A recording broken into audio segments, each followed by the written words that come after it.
Oh my god, Zoe was right. We need to mute this. I love how the group chat has been silent for like literally since I got home. And now I'm sitting here trying to hold my phone and we are just buzzing.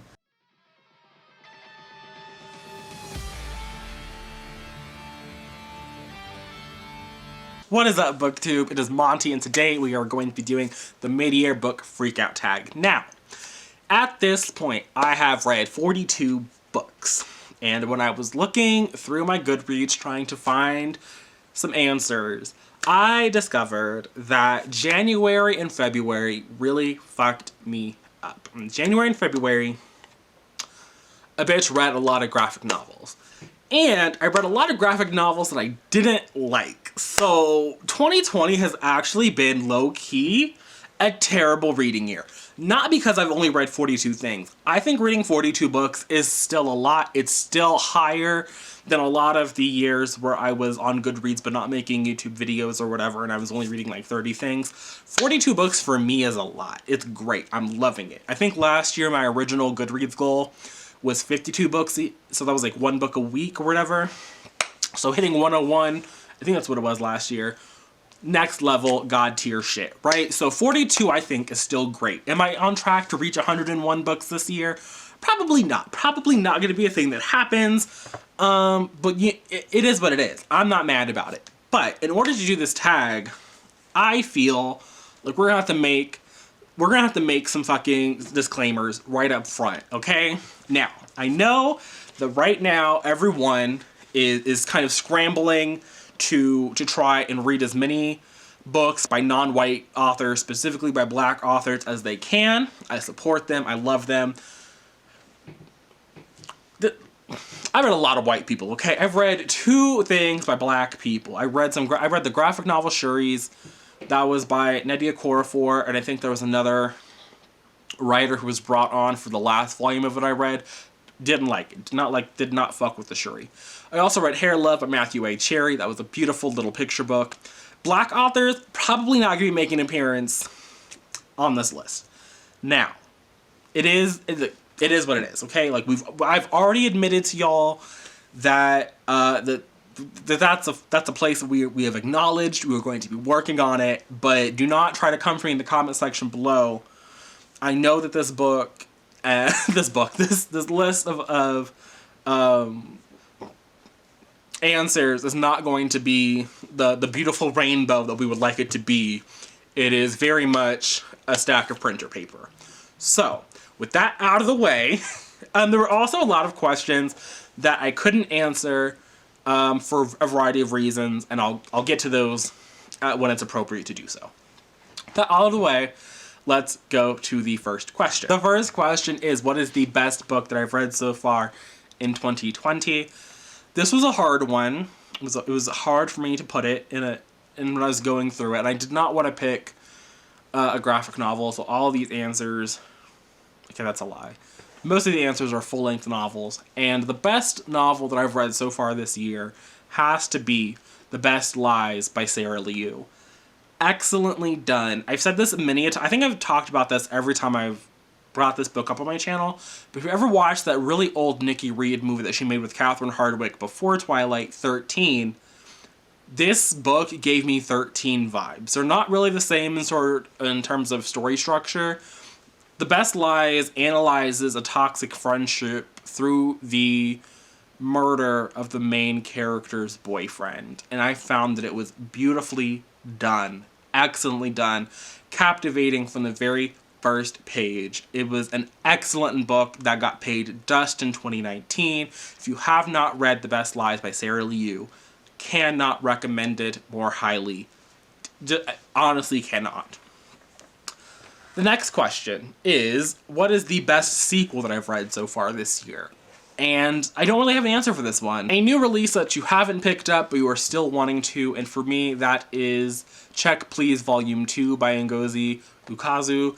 For a long time, I didn't really want to order this one. I was just gonna wait and see. But when I was placing my order to support, some black-owned independent bookstores and some black authors, I felt that it would be silly to not put that in my cart when I already own the first volume. I know I like the characters.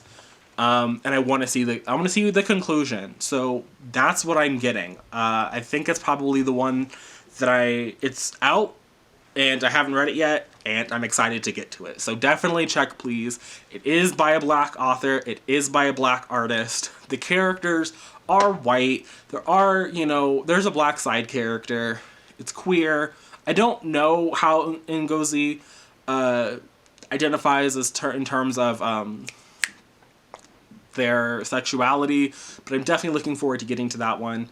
I think that it's better than Fence. I haven't read Heartstopper, but I really don't like Alice Oseman. There's something about her that I just don't really fuck with. So I really think that Check Please deserves to be as hyped as Heartstopper and Fence are in the community.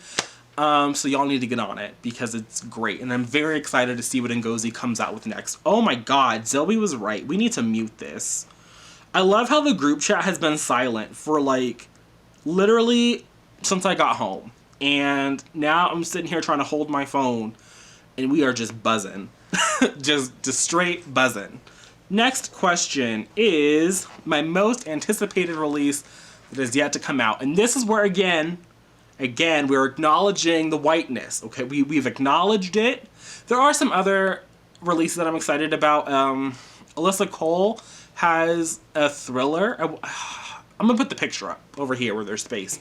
This thriller by Alyssa Cole, I tried reading the summary, but I don't care. I want this. I like the cover. I'm excited for this. But honestly, full stop, no period, I want this book in my hands the most. Majesty by Catherine McGee. American Royals has probably my most surprising book of last year. Did not expect to love it as much as I did. That book has Gossip Girl vibes. That book has messy teen drama vibes. That book is that bitch. She is the blueprint. Again, I've acknowledged the whiteness, but I'm most excited for this one. I think that it's going to be so good. It's going to be so satisfying. I have, like I said on Wednesday, I have a massive list of arcs to get through, so I should not be disappointed that my request for that one is still just pending on NetGalley. But I'm kind of pressed because I want this book. I don't know anybody else who has hyped this book as much as I have. At this point, just giving me that arc would be reparations. Like, other people have read it. Other people have reviewed it on Goodreads. I feel like I should be one of those people. I'm just saying. I mean, I probably wouldn't post my review this early. But I want it. I want the book. The next question is your biggest disappointment, and I'm not going to dwell on it because I have an hour-long video about it. But Docile by Mr. K.M. Sparrow was not that bitch. She was not the moment, and she will never be the blueprint. The next question is my biggest surprise. And for this one, I feel like I could have put Docile here, although when I thought about it, it wasn't really a surprise. So I went with The Looming Tower, The Road from I forget the subtitles. Subtitles are not my thing. I want to say it's like The Road to 9/11 and The Formation of Al-Qaeda. Those words are in there in some way. 9/11 and Al-Qaeda for sure. By Lawrence Wright. This was an audiobook. I can't even remember why I checked it out. But it's nonfiction. It details the rise in Muslim extremism outside of Al-Qaeda, like before Al-Qaeda was even a thing. How Al-Qaeda was founded. There's a whole bit of history about Mr. Bin Laden. A whole bit of information about the Afghan war in terms of Afghanistan versus Russia that I was never really a part of any kind of curriculum that I would have studied so far. And the whole thing was very interesting for me to read about. I really enjoyed it. 12 out of 10 would appreciate anybody picking this one up. There is a Hulu adaptation. I did not like the Hulu adaptation when I tried to watch it years ago, like when it came out, when it was, I'm not saying it's a bad adaptation, I just couldn't get into it. Maybe now that I've read the book, I would enjoy it more. There is a follow-up that he has since written about how we've gone from Al-Qaeda to ISIS, but I don't think my library had the audiobook of that one, or he didn't narrate it, and so I was kind of putting it off. But Lawrence Wright was obviously a character.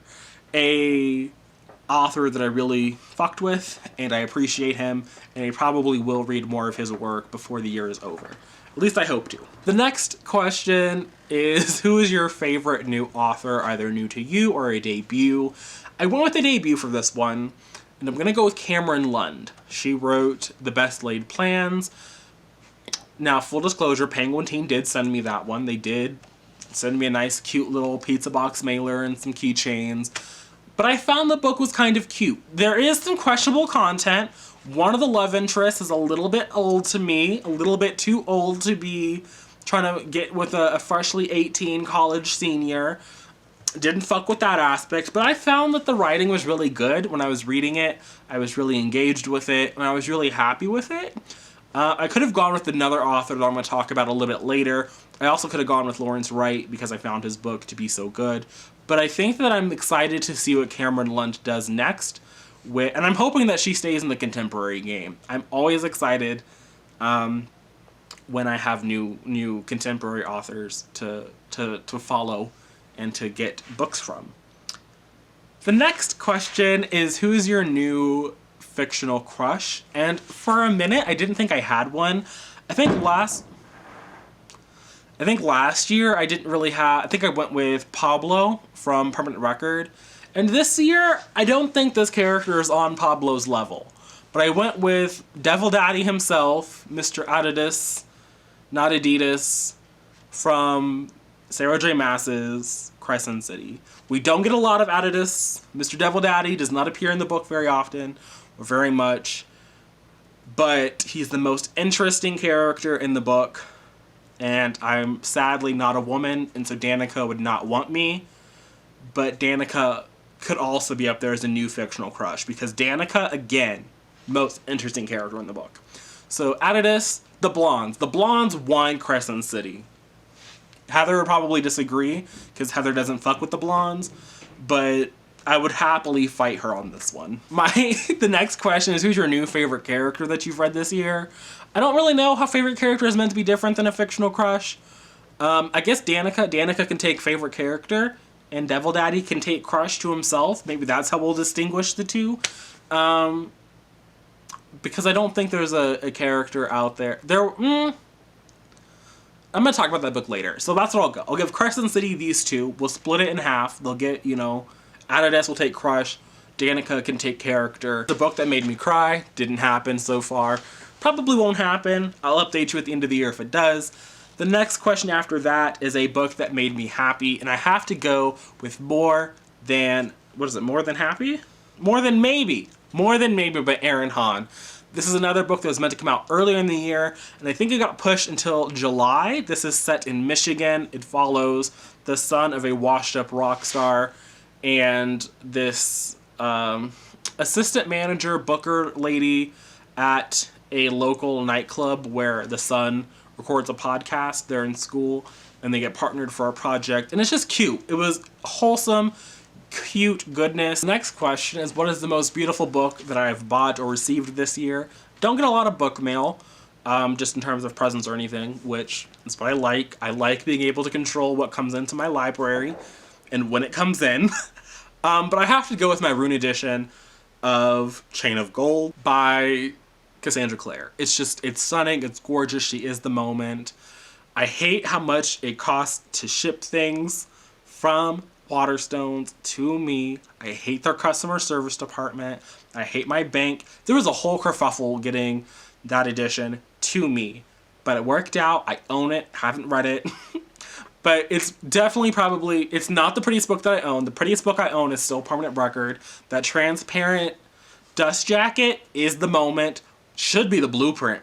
I'm sure it costs a lot of money to do that, but I don't care. Fucking beautiful. So Chain of Gold is up there, but it's definitely not, I don't think, my most pretty edition of a book. But this year probably so.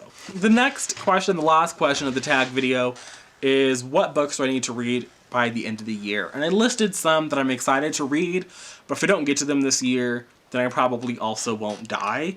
Like, I'm not going to, stop existing. So the first book on that list was If We Were Us by K.L. Wather. This is a contemporary with not really a love square, but the way the description reads makes me feel like it is a love square. So it's not. I know that it's not. but it has an intricate, messy love relationship, and I think it's set at a boarding school, or there's like a school setting, so I'm excited for that one. This just came out also on June 3rd, or June 2nd, one of the two. Then I have We Are Totally Normal by Rahul Kanakia. I believe I typed down the name correctly. If I didn't, here is the cover to so you can actually find it. There was a bit of a kerfuffle when this one came out earlier this year, but I'm still excited for it. I still want to read it, and I think that one is pretty short. I want to say it was under 300 pages, so maybe I'll get to that one. And then lastly, I have You Should See Me in a Crown by Leah Johnson. This is another new release, came out on Tuesday the 2nd of June, and my copy is back ordered, so I don't know when I'm going to get it, hopefully before the end of the year. No, but Bookshop said if it wasn't here in a month, I would just get a refund, but I'm excited for it. I want to own it. I want to get to it. It's also about a high school senior, and her school happens to give out a scholarship or money for college tuition, and her school gives out a scholarship to the prom queen. And so she wasn't going to run, but now she has to. And then there's like a sapphic relationship that's involved there. So those are all the questions. I will leave them typed out in the description box below in case you want to do the tag.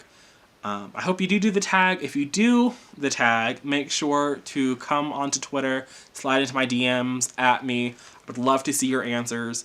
So thanks for watching. If you got this far, make sure you leave this emoji in the comments down below. And I'll see you in my next video, whenever that happens to be. But until then, and until next time, bye.